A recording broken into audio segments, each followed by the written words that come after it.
Uh, Welcome, friends, to the new article of the chapter Electrostatics, Uniformly Charged Spherical Cell.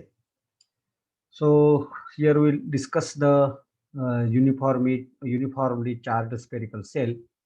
Means we will obtain an expression for the electric field and electric potential due to the uniformly charged spherical cell. म्हणजे या ठिकाणी आपल्याला काय करायचं आहे तर एक spherical sale घ्यायची आणि स्पेरिकल सेल ही युनिफॉर्मली चार्ज असणार आहे आणि या स्पेरिकल सेलमुळं स्पेरिकल सेलच्या बाहेर स्पेरिकल सेलच्या सरफेसवर आणि स्पेरिकल सेलच्या आत जर एखादा बिंदू असेल तर त्या बिंदूच्या ठिकाणी इलेक्ट्रिक फील्ड किती असते आणि इलेक्ट्रिकल पोटेन्शियल काय असते याचा अभ्यास आपल्याला या लेक्चरमध्ये करायचा आहे. मग त्यासाठी consider a thin spherical shell of radius R with centre O. इथं ही आर त्रिज्येची ही एक स्पेरिकल सेल आहे. सलग असं वर्तुळ दिसतंय ते. सेंटर ओ आहे, आर त्रिज्या त्या स्पेरिकल सेलची आहे आणि ही स्पेरिकल सेल जी आहे ती चार्ज आहे. म्हणजे याच्यावर युनिफॉर्म असा चार्ज आहे. समजा आपण असा प्लस म्हणूया. हा जो टोटल चार्ज आहे या स्पेरिकल सेलच्या सरफेसवर आहे आणि ह्या स्पेरिकल सेलच्या सरफेसवर असणारा हा जो टोटल चार्ज आहे, टोटल चार्ज म्हणते मी, हा सगळा टोटल चार्ज किती आहे, हा क्यू आहे, युनिफॉर्मली चार्ज आहे त्याच्यात. आणि मग आपणाला पहिल्यांदा पॉइंट जो आहे तो स्पेरिकल सेलच्या बाहेर घ्यायचा. मग स्पेरिकल सेलच्या सेंटर पासून हा पी हा बिंदू आपण घेतलेला आहे आर एवढ्या अंतरावर. म्हणजे हे ओपी जे अंतर आहे, हे ओपी अंतर किती आहे, आर आहे. या ठिकाणी आपण ते दर्शवलेलं आहे. आणि स्मॉल आर त्रिज्येचा एक आपण असा काल्पनिक स्पियर काढणार आहे. ती स्पेरिकल सेलच असणार आहे. अर्थात त्या स्पेरिकल सेलला कॉन्सेंट्रिक असणार आहे, समकेंद्री असणार आहे. ही डॉटेड लाईन जी आहे ती सुद्धा एक स्पेरिकल सेल आहे, आउटर स्पेरिकल सेल असं म्हणू आपण. की ज्या स्पेरिकल सेलच्या सरफेसवर हा पी बिंदू आहे आणि सेंटर पासून कॅपिटल आर त्रिज्येच्या स्पेरिकल सेलच्या सेंटर पासून स्मॉल आर एवढ्या अंतरावर पी हा बिंदू आहे आणि त्या ठिकाणी आपल्याला इलेक्ट्रिकल फील्ड आणि इलेक्ट्रिकल पोटेन्शियल काढायचं आहे. So consider the point P at a distance R from the centre of the spherical shell and draw the surface, spherical surface of radius r. Obviously this surface is called as Gaussian surface. या सरफेसला काय म्हणतो आपण, Gaussian surface म्हणतो आणि Gaussian surface आणि spherical सेलचं केंद्रक हे एकच आहे.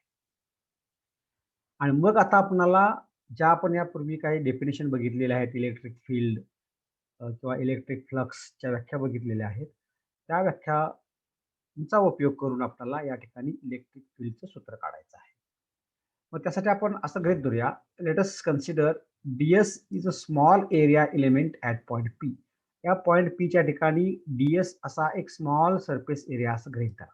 हा जो आहे this is a small surface area आणि त्याचा सरफेस एरिया किती आहे, सरफेस एलिमेंट आहे, त्या सरफेस एरिया किती आहे, ds आहे. आपण बघितलेलं आहे की हा सरफेस एरिया किंवा सरफेस एलिमेंट आहे तो आपण व्हेक्टर म्हणून दर्शवतो आणि तो त्याच्या सरफेसला लंब अशा व्हेक्टरने दर्शवतो. So this is the ds. हा जो असेल ऍक्च्युली तो हा हे ds असणार आहे. आणि मग या ds मधून या स्पेरिकल सेल जी युनिफॉर्मली चार्ज आहे, हा क्यू चार्ज आहे, त्याच्यामुळे ज्या इलेक्ट्रिक लाईन्स ऑफ फोर्स किंवा इलेक्ट्रिक फ्लक्स जे असेल या स्मॉल सरफेस मधून किती पास होईल इलेक्ट्रिक फ्लक्स, तर आपल्याला माहित आहे इलेक्ट्रिक फ्लक्स जे आहे it is given as a dot product of electric field आणि एरिया एलिमेंट. पण याच्या अगोदर व्याख्या बघितली. आता हे इलेक्ट्रिक फील्ड ई म्हणजे या जो चार्ज आहे युनिफॉर्मली स्पेरिकल सेल जो चार्ज क्यू आहे त्या चार्ज च्या सेंटर पासून आपण आपल्याला माहित आहे हा पॉझिटिव्ह चार्ज आपण विचारात घेतला असल्यामुळं इलेक्ट्रिक फील्डची दिशा ही रेडियली आउटवर्ड अशी असणार आहे. म्हणजे इलेक्ट्रिक फील्डची दिशा आणि ds ची दिशा सारखीच असणार आहे. तुम्ही म्हणला अँगल 0 असणार आहे. त्यामुळे ई डॉट ds म्हणजे E into ds into cos 0 म्हणजे 1 येईल, म्हणजे ई ds असं आपण ते घेत आहे. आणि म्हणून या स्मॉल सरफेस मधून जाणारी जी इलेक्ट्रिक फ्लक्स असेल ती इलेक्ट्रिक फ्लक्स आपण त्याला डिफाय म्हणूया. ती इलेक्ट्रिक फ्लक्स डिफाय बरोबर आपल्याला काय मिळेल, ई डॉट ds अशी मिळेल.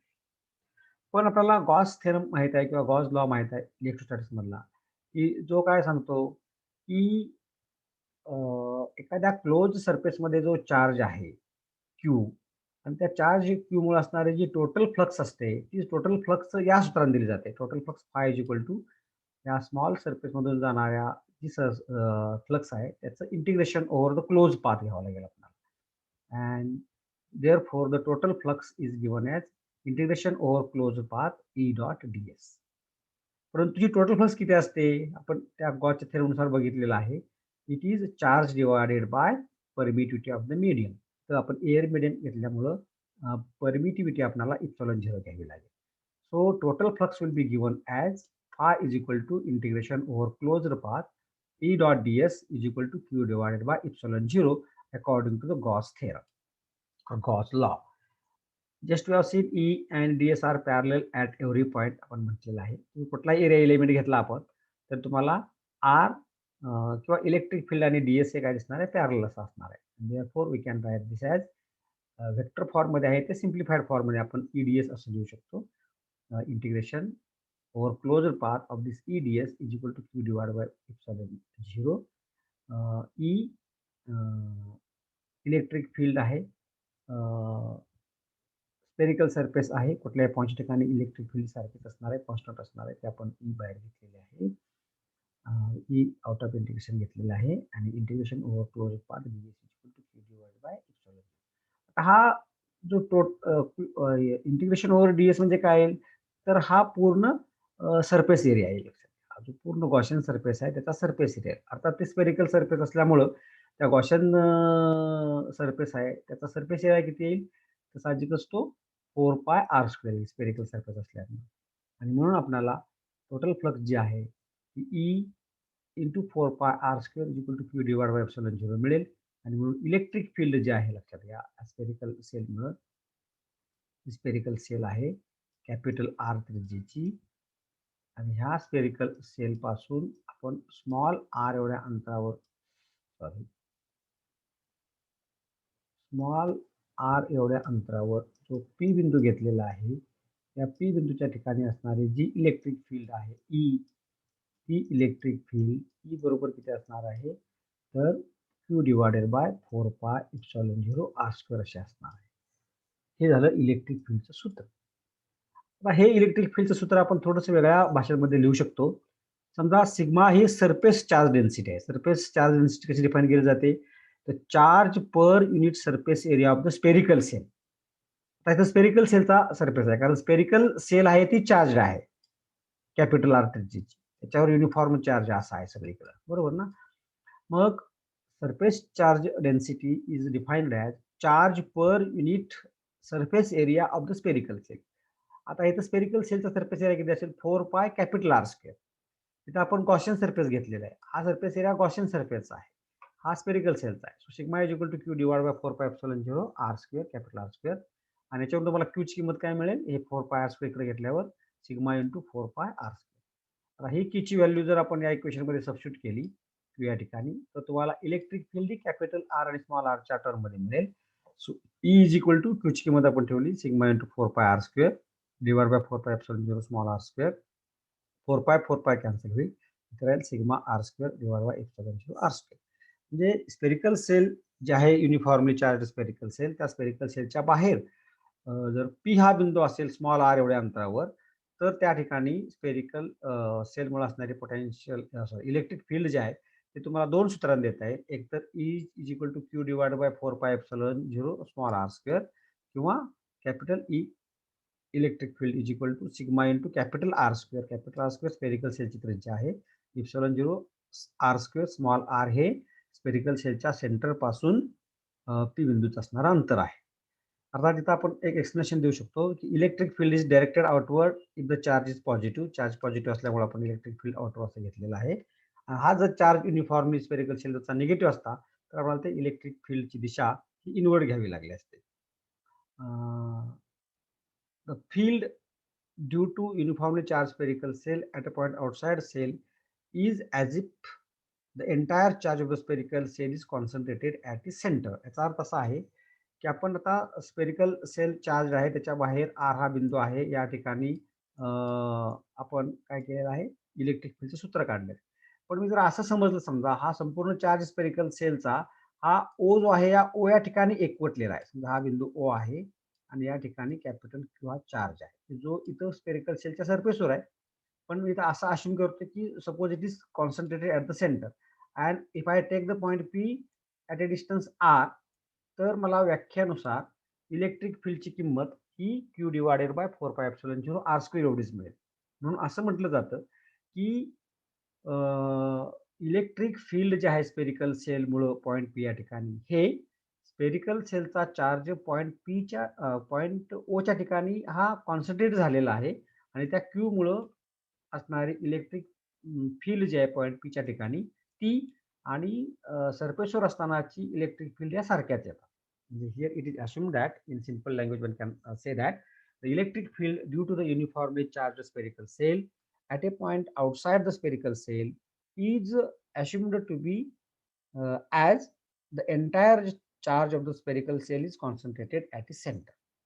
So this is how one can define or one can find out the expression for the electric field at a point outside the uniformly charged spherical cell. आता आपल्याला electric field माहित असेल तर electric potential काढता येतं, कारण आपण सूत्र हे बघितलेलं आहे अगोदरच्या लेक्चरमध्ये की potential and electric field they are represented by this line integral as V is equal to minus of integral from infinity to R E D R as per definition of the electric potential, because we say that electric potential is nothing but the amount of work done to take the unit positive charge from infinity to that particular point. म्हणजे इथं infinite अंतरावरून point P या पर्यंत unit positive charge आणण्यासाठी जे कार्य झालेलं असेल ते म्हणजे या पॉईंट पीच्या ठिकाणी या युनिफॉर्मली चार्ज स्पेरिकल सेल असणारी पोटेन्शियल असेल आणि जे सूत्राने अशा पद्धतीने दिलं जातं. त्याच्यामध्ये फक्त आपण हीची किंमत ठेवली, इथं जे आपण काढलेलं आहे ती किंमत इथं जर आपण सबस्टिट्यूट केली तर आपल्याला असं दिसून येईल की V is equal to minus integral from infinity to R of this Q divide by 4πε0 R square D R. Q divided by 4πε0 R square constant असल्यामुळे आपण ते इंटिग्रेशनच्या बाहेर घेऊ शकतो. So minus Q divide by 4πε0 integration from infinity to R 1/r square D R.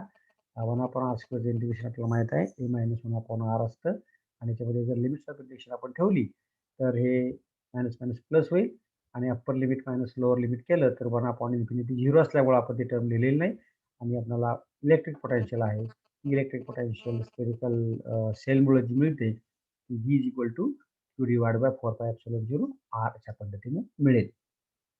तर हे this is the expression for the electric field and potential due to uniformly charged spherical sale.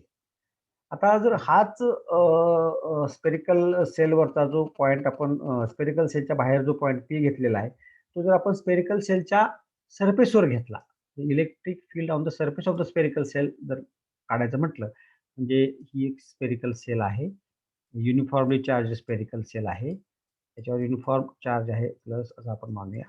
ओ त्याचा सेंटर आहे आणि arc आहे त्याची त्रिज्या आहे, बरोबर. आता आपल्याला पॉईंट कुठे घ्यायचा आहे, ह्या स्पेरिकल सेलच्या सरफेसवरच घ्यायचा लक्षात. जिथं गॉशियन सरफेस आणि स्पेरिकल सेलचा सरफेस काय येणार, एकच असणार आहे. म्हणजे इथं काय होईल, तुम्हाला small R is equal to capital R येईल आणि या अगोदर आपण जी पद्धत वापरलेली आहे त्याच पद्धतीचा वापर केला तर आपल्याला असं दिसून येईल की electric field on the surface of the spherical shell is given as E is equal to Q divide by 4πε0 capital R square. इथं R is equal to small R is equal to capital असल्यामुळं, परंतु आपल्याला माहित आहे की surface charge density sigma आणि charge Q मधलं relation Q is equal to sigma into 4πr square आहे. त्यामुळे क्यूची किंमत जर आपण या ठिकाणी सबस्टिट्यूट केली तर तुम्हाला इक्वेशन मिळेल E is equal to sigma into 4πr square divide by 4πε0 R square. त्यामध्ये 4/4π कॅन्सल होईल, कॅपिटल आर स्क्वेअर निघून जाईल आणि तुम्हाला काय मिळेल, सिग्मा डिवाइडेड बाय ε0 मिळेल. ही काय, electric field on the surface of the spherical shell की जी युनिफॉर्मली चार्ज आहे. मग या युनिफॉर्मली चार्ज स्पेरिकल सेलच्या सरफेसवर पॉईंट असेल तर इलेक्ट्रिक पोटेन्शियल किती असेल, तर मागाप्रमाणेच तुम्हाला इलेक्ट्रिक पोटेन्शियल काढता येईल. फक्त इथे limits of integration from infinity to capital R आहे. the amount of work done to take the unit positive charge from infinity to this point. So this point ते फ्रॉम सेंटर पासून R एवढ्या अंतरावर, capital R एवढ्या अंतरावर. Limits of integration infinity to capital R होतील आणि याच्यामध्ये Q divide by 4πε0 हे आर स्क्वेअर अशी ती किंमत आहे. आणि आपल्याला ती जी किंमत आहे आपण तिथे व्हेरिएबल थोडंसं आपण कॅपिटल आर स्क्वेअर इथं आपण घ्यावं लागेल. आणि लिमिट्स ऑफ इंटिग्रेशनच्या मध्ये काय येईल तर मायनस हे 1/r येईल, बरोबर. आणि -1 मायनस प्लस होईल. अप्पर लिमिट ठेवल्यानंतर तुम्हाला क्यू डिवाइड बाय 4πε0 आर मिळेल. तर ही इलेक्ट्रिक पोटेन्शियल जे आहे, electric potential on the surface of the spherical shell ही कशी राहील, कॉन्स्टंट राहील. कारण सर कोणताही स्पेरिकल सेलवरचा जर बिंदू घेतला तर तो सेंटर पासून कॅपिटल आर एवढ्या अंतरावर असेल, म्हणजे त्रिज्या एवढ्या अंतरावर असेल. आणि म्हणून सरफेसवर आपल्याला पोटेन्शियल जी आहे ती काय मिळेल, V Q divide by 4πε0 R constant मिळेल. त्याच्यामध्ये चार्ज कॉन्स्टंट आहे आणि कॅपिटल आर सुद्धा कॉन्स्टंट आहे, 4πε0 कॉन्स्टंट आहे. आणि म्हणून असं म्हणतात की युनिफॉर्मली चार्ज स्पेरिकल सेलच्या सरफेसवर पोटेन्शियल काय असते, कॉन्स्टंट असते. आता याच्यामध्ये आपल्याला तिसरी केस डिस्कस करता येईल, ती म्हणजे जर बिंदू हा स्पेरिकल सेलच्या आत असेल, म्हणजे हा जो आता इथं आपण स्पेरिकल सेल ही सॉलिड लाईनने काढलेली घेतलेली आहे आणि पी हा बिंदू आपण स्पेरिकल सेलच्या आत घेतलेला आहे, स्मॉल एवढ्या अंतरावर घेतलेला आहे. दिस डिस्टन्स इज स्मॉल आर एवढ्या अंतरावर घेतलेला आहे. म्हणजे आता आपण हा गॉसियन सरफेस जर कन्सिडर केला तर तो स्मॉल आर त्रिज्येचा असेल, जो स्पेरिकल सेलच्या आत असेल. आणि स्पेरिकल सेल ही युनिफॉर्मली चार्ज आहे. स्पेरिकल सेलवरचा चार्ज आहे तो अशा पद्धतीचा आहे. स्पेरिकल सेलची युनिफॉर्मली चार्ज आहे, त्याच्यावरचा चार्ज आहे, इट इज समोर लाईक दिस. आणि मग इथं काय होते तर गॉसियन सरफेस सुद्धा स्पिअरच आहे, स्पेरिकल सेल आहे आणि त्याचा सेंटर सुद्धा ओ आहे. परंतु इथं स्मॉल आर डिस्टन्स आहे ते कॅपिटल आर पेक्षा लहान आहे. म्हणजे गॉसियन सरफेसची त्रिज्या ही स्पेरिकल सेलच्या त्रिज्येपेक्षा कमी आहे. आता